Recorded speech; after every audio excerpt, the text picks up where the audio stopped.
Europe, in Germany as well. Multiple top cut finishes, probably over 10 at this point. Has been always so good at getting those good finishes in as well in those tournaments, and is again on an 11-2 record, possibly making his way into the top 8. But there is a card I have not seen a whole lot throughout this weekend, but there is the Mulcharmy Purulia, which is massively strong against the second part of Jack's deck, which of course is the Ryzeal part. Jack. And I mean, it is one of those cards that are considered as a key cards for side deck options, for example. And we say present preparation of the right, which is very important. But I'm really curious about Purulia in the current meta state, because a lot of players debating if it's a good card, if not such a good card for main deck or maybe side deck, and I really want to see their applications. But obviously, again, Purulia with Fugalos is very, very strong opening against a Mitsurugi Ryzeal deck. If this just shuts off every single part of the deck, if you don't want your opponent to draw any more cards, at this point, Jack has to ask himself the question, am I good to just pass, or is my opponent then going to OTK me immediately? Jack has not had the best track records when it came to featured matches in the last few events. I think the last 3 or 4 in a row he actually lost, despite being one of the best players we have here in Europe. Interestingly enough, we do go for the Aramasa. Usual choice is, of course, the Saji to get yourself a Ritual, but you do not maybe even want to activate Ritual here, as summoning from the hand or from the deck in both cases will give Andrea a draw through that Mulcharmy, Fugalos and Purulia combination. And also there already is a Mitsurugi Ritual. Makes sense. Jack does play 3 copies of Mitsurugi Ritual, so he will draw into that very regularly, and he has it here to bring out Murakumo. What else is there to back that up though? So it's like having a mini-maxi challenge right here, meaning that Fugalos and Purulia has been activated and resolved. And I wonder what Jack will decide to do, how many draws will consider to give to Andrea, and if he's going to establish a full field or make a mini field and establish some prayers, for example, and pass to Andrea. I think what you could try to do is give one more draw here. Oh, actually tributes the Futsu from the deck. This might actually give Jack the opportunity to search for a mirror that he wanted to get with pre-preparation of rights, tribute the Murakumo, and then get the Futsu back, and then also search for Murakumo. So that might be something really, really strong here to play around the Fugalos and Purulia combination. This is insane. We are facing both of the most powerful Mulcharmies. We're facing Fugalos and Purulia, but we just, with this deck, have the opportunity, have the play style to play around it completely, just summoning back from the graveyard here with the Murakumo. That is so strong. And now even the main deck trap card, the main deck Mitsurugi Great Purification is giving him so much of an upside here. And also, let's already get into the theory here. When your opponent activates Purulia, Fugalos, but most importantly, Purge, you do have a pretty good understanding of what they could be on. I think we have only seen 2 decks really in the competition here this weekend, which were running Dominus Purge. One of them is the Apophis deck, and Apophis, they just didn't run all of those Mulcharmy cards, so that one's out of the window immediately. But there's, of course, Yummy on the other hand, which in fact is the deck here on the other side. I was gonna say, it smells really good on the side of Jack right now, because he is expecting a yummy deck from Andrea here, and now is actually activating prayers to activate both effects. Are we going to see more hand trips here? How many more can there be in one single main deck, actually? I mean, Yami is very well known to play a lot of hand traps, maybe 18 to 21, but I'm truly believing that the matchup Mitsurugi against Yami, it's quite difficult for Yami because Ameno Murakumo has such strong effect against Yami field. Didn't we in the beginning use the Futsu to search for the mirror?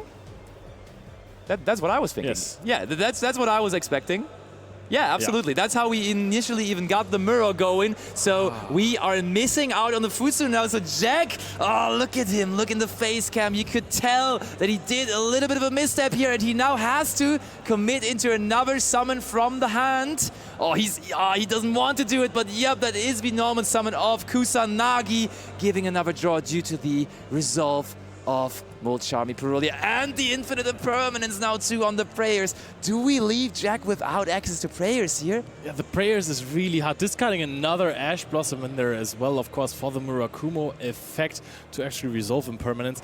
Leaving without Prayers is really tough. I think there's a decent chance you're going to try and get some more value out of this turn by going into a Gallant Granite, perhaps. So you are not leaving without anything, basically. Oh, we're linking off. This might be IP Masquerena. You have Purification, so you have at least some sort of interaction, but this maybe was a crucial misstep from Oh Jack. my! It is Nibiru, the Primal Being, and note that the Murakumo already came back from the graveyard, meaning it will not be able to summon itself back here. What a combination of cards here from Andrea. Andrea can't stop himself from smiling there, staring at Jack, going, this is a lot that I'm having right now. And I mean, we have talked about this a lot during these days, that Nibiru is quite awkward against Mitsurugi, but yet we can see that with certain hand wraps and a combination of hand wraps, it can have some applications in any matchup, and of course even to Mitsurugi.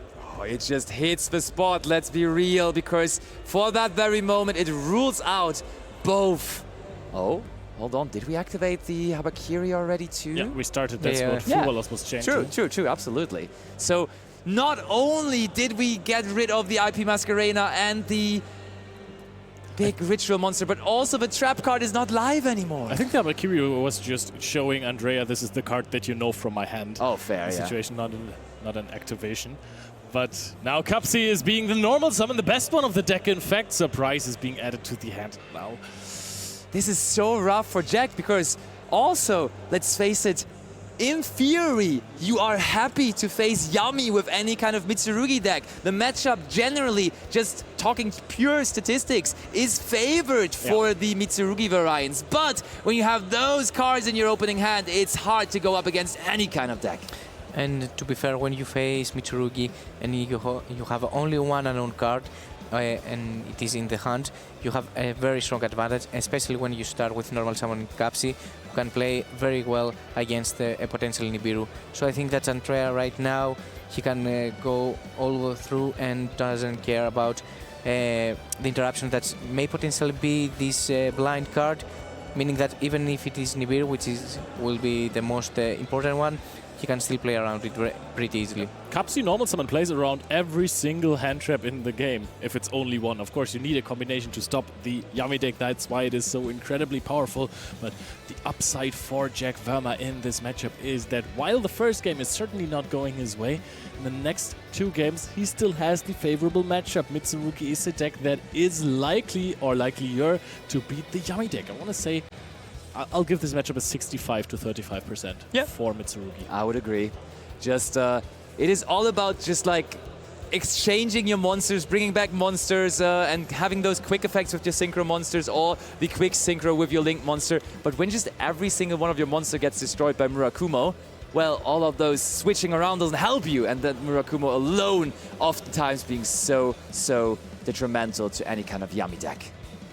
There's this one big rums, as we say in Germany, and that will be getting rid of the entire Yami field. The crucial reason why Nibiru makes its way back into the main decks of Yami players is that Obedience Schooled was put limited in the last Forbidden Limited list, and therefore it's fine-ish for you to end your first opponent's turn on a monster, you know? Engage is still a little bit of an iffy card then to play, but if you have less Obedience Schooled in your deck, most of the time you can play together with other hand trips as well. Pre-preparation of rights again goes answered, this time by the Ash Blossom and Joy Spring, meaning no search for Jack. And sometimes that means the deck cannot work at all anymore, and it is one of those times. Jack has to pass play over. Andrea just really rolling over Jack here with that Yami deck. Normal summons Mulcharmy Meowth now. Please note though, that's a legal monster to go into the Link 1 of Almirage, and that enables all those Yami monsters to be special summoned from the hand.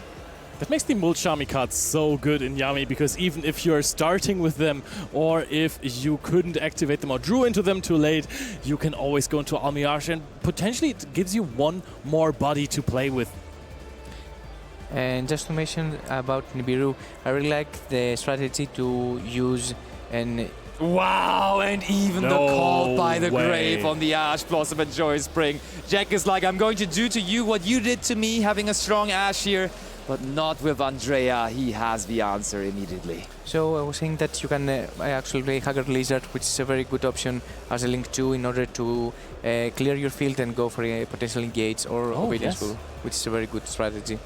Discards the happiest Feather Duster as well. He really had it all there. Now Marshmallow in hand was searched, special summoned out, Yummy Snatchy, and you could really tell by the way Jack is looking into that camera that he is not really enjoying himself right now. Andrea is the one with the foot on the gas pedal, summons out Capsy Yummy, and we know with that field spell, we know with Yummy Movement Minion, we just amass so many attack points. The more Yummy monsters we have, the more attack points we also will have, and it will be an easy task for Andrea here to get to 8,000, as this is exactly 8,000, and we have it. 2-0 victory.